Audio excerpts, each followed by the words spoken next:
This little town is known by how fantastic and successful they are in their drama department. This doesn't bode well for what's inside. Sabine Pass doesn't have a movie theater. It doesn't have a place for bands to play. The school theater is the only entertainment in town, literally. Not good. The entire community knows this theater. Many of the kids who are there now, their parents and their grandparents performed on this stage. There isn't a person in the entire town that doesn't have some memory associated with this theater. Needs new carpet, new drapes, ceiling repair, and probably a whole lot more. By fixing that theater, it's gonna spark an energy in this community and push them to go out and to build the rest of the community back to what it was, to better than what it was. Hey guys, I'm Tanya, and this is Daniel, and we're here with Extreme Makeover Home Edition. And we're here to build you guys a brand new theater!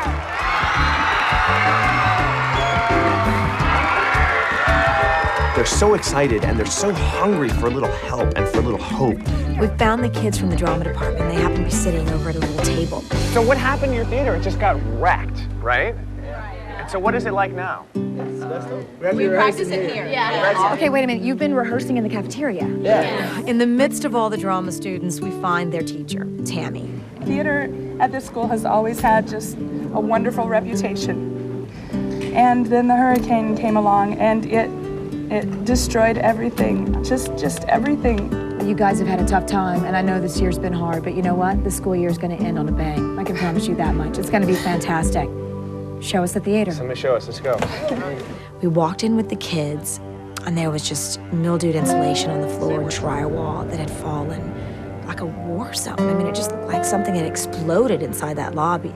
Looks pretty nasty here, but it's worse inside, huh? Yeah. But Tammy, why don't you show me some of the areas? Could you do that? Some of the back theater and stuff? Let's head inside. I mean, we haven't been in. Let's go check it out. Yeah, it's not a pretty picture. Daniel and I decided, let's just have a moment and just sit on the stage and hear their stories. It tore off the roof. The whole house was messed up. I don't know, it's like a bomb hit it or something. Stuff's just gone completely. My dad didn't even get to evacuate with us because he works offshore as a boat captain.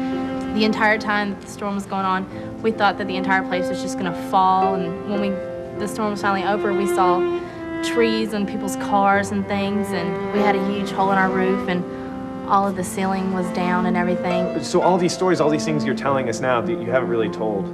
I mean, you haven't. Well, just amongst ourselves. We share them with our friends and family, but you know, nothing bigger than that. I don't think anybody really outside of the community really knows. Do you think they should? You think the world should know? Definitely. Tanya and I looked at each other and I think we both had the same idea at the exact same time. They need to put it down on paper. They need to create their own personal monologue. What do y'all think? You think you could? Yeah, definitely. They were going to stand up in front of their community on their brand new stage, and they were going to use their own voice to share with everyone how they felt. And we'll make sure that you have a stage to stand upon to recite your monologues. Tell these stories. So the roof needs to be redone first and foremost. Yes. There's just mud and silt and stuff everywhere, or debris. Yeah, a lot of debris. So when you came, it was just flooded beyond belief. Yeah.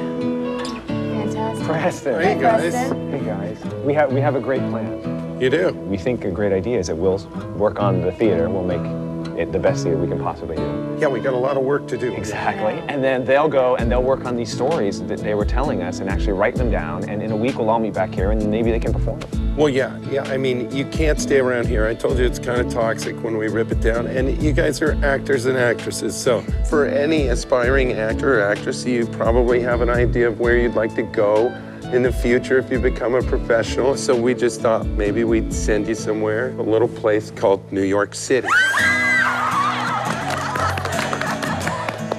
They went nuts. They were so happy. They were squealing and jumping up and down, clutching each other. And it's that moment when they start to realize that now, finally, the rebuilding process can begin. Daniel's going to go with them to New York, team leader, going to inspire them and excite them for that week in New York. Preston and I, we get the theater, and there's a lot of work to do. All right, guys, have fun! No sooner had we sent the limos on their way, and around the corner come Adam Becker and his crew of volunteers from Statewide Disaster Restoration. It's those guys that make the difference. These are the heroes. Hey guys, when the kids come back, we want to make them feel like this is Broadway. Can we do it?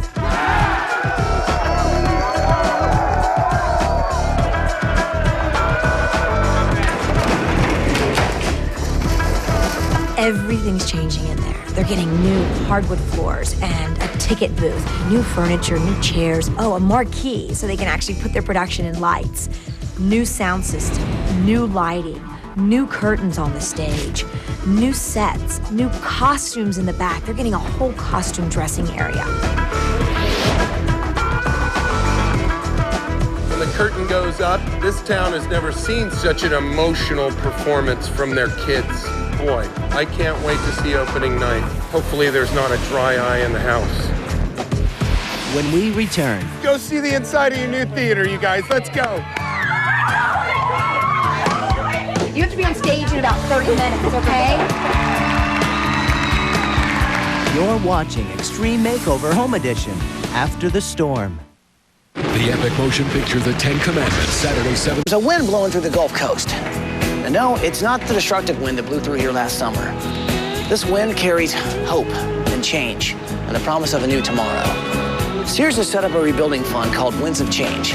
Please, donate at your local Sears. And together, we can help this force of human nature continue to grow. Come to Sears and donate to the Winds of Change rebuilding effort with NeighborWorks. Give at your local Sears store through April 29th.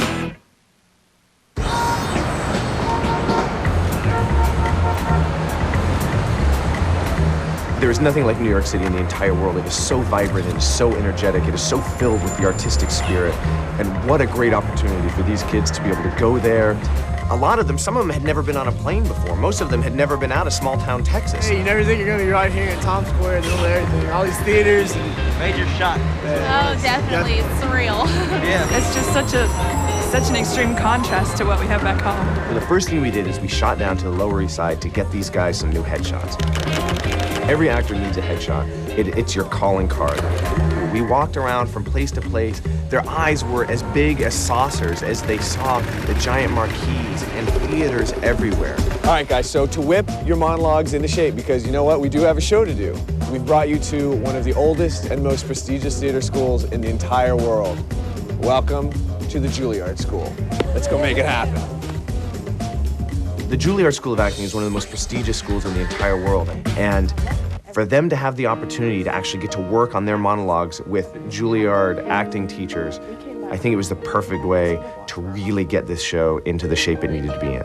Okay, they all came to me in one moment of clarity. Take it from there. They all See, came it's to me. such great writing. I want to make sure I hear it, right? It's so great. The emotions I felt, the doubt I had about the future, they all came to me in one moment of clarity, in which I realized that life as I had known it for the past 18 years would never be the same. Yeah, and you see how just giving it to me, giving it to the audience, it makes it a little more open. Yeah. And that starts to affect us, doesn't it? Yeah. And that's what we want. I don't know, it's kind of some closure with the whole storm thing and everything, and it's also made me a better actor, you know, and that's always something good. Does that make sense? And that's how you find your way through it. It was the most shocking moment of my life. I asked, what about Dad? What about my brother? Around town is horrible, especially in the theater. It was very emotional. I mean, to hear the stories again and go back and remember all the things that had happened, it just, I think we all needed to get it out though, so. This entire town of Sabine Pass was actually standing there waiting to embrace these kids, bring them back from New York, bring them to their brand new, theater. When the limos pulled up, we opened the doors, all the kids are filing out. They had a different look about them. They had a different stand. You could tell these kids had been to New York City. You could tell that they had been on Broadway. The girls had their hair done a little differently, their makeup. They had outfits on that, they had probably bought in the city. They, in that just couple of days, had transformed themselves. I know you've had a lot of fun, but you do have a performance.